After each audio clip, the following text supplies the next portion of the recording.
remember the cold silence that followed their laughter, like a sharp blade slicing through my chest.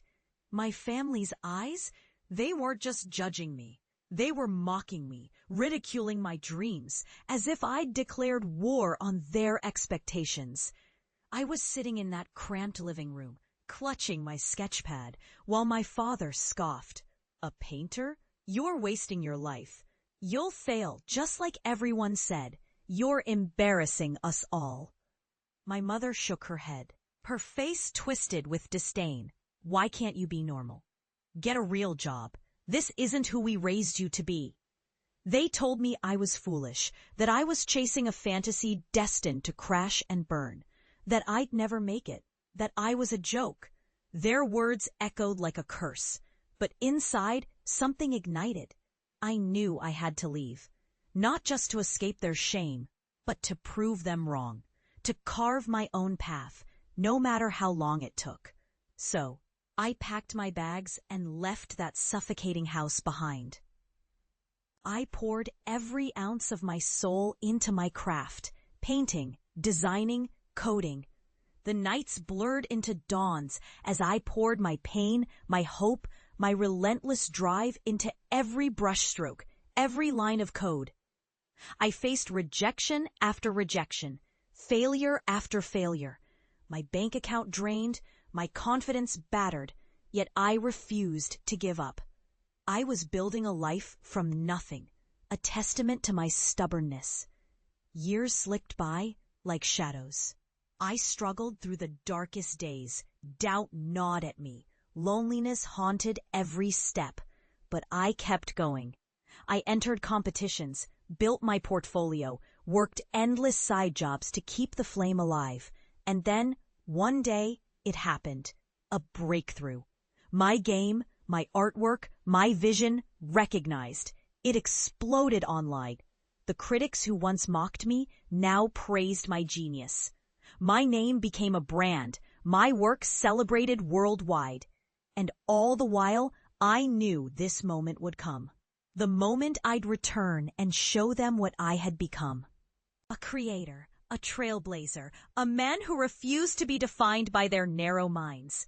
The day I stepped back into that house, the air felt heavier than ever. My parents' faces, aged and lined with worry, flashed through my mind. I was no longer that broken kid with dreams too big for his own good. I was someone who had fought every ounce of doubt, every whisper of failure, to stand where I was now. I knocked on the door, heart pounding like a drum. My mother opened first, eyes wide, lips trembling. For a moment she looked like she might cry. My father followed, his face unreadable, shadowed with pride and disbelief. They looked at me, at what I had become. I took a deep breath. "Mom, Dad, I'm home." My voice was steady but thick with emotion. "I've done what I set out to do. I built this on my own, against every odds and every doubt. I'm not the disappointment you thought I'd be. I'm proud of what I've become." Their silence stretched. Then my mother stepped forward, her eyes shimmering with tears. "We're sorry," she whispered. "We didn't see your fire. We were blinded by fear of what we didn't understand." My father nodded slowly. "You proved us wrong. You're not just a dreamer. You're a creator, a fighter." In that moment, I saw the weight of years lift from their shoulders. I saw the pride they couldn't hide, the love buried beneath their skepticism. And I realized that all those years of rejection, the pain of being laughed at, were simply fuel for my fire. I had returned not just to show them my success, but to remind them, and myself, that every ridiculous dream is a seed waiting to grow, that failure isn't the end, but the soil from which greatness blooms, that sometimes you have to leave home to find your strength, only to come back stronger and prove that your worth isn't defined by their narrow expectations. And as I looked into their eyes, I knew this was just the beginning.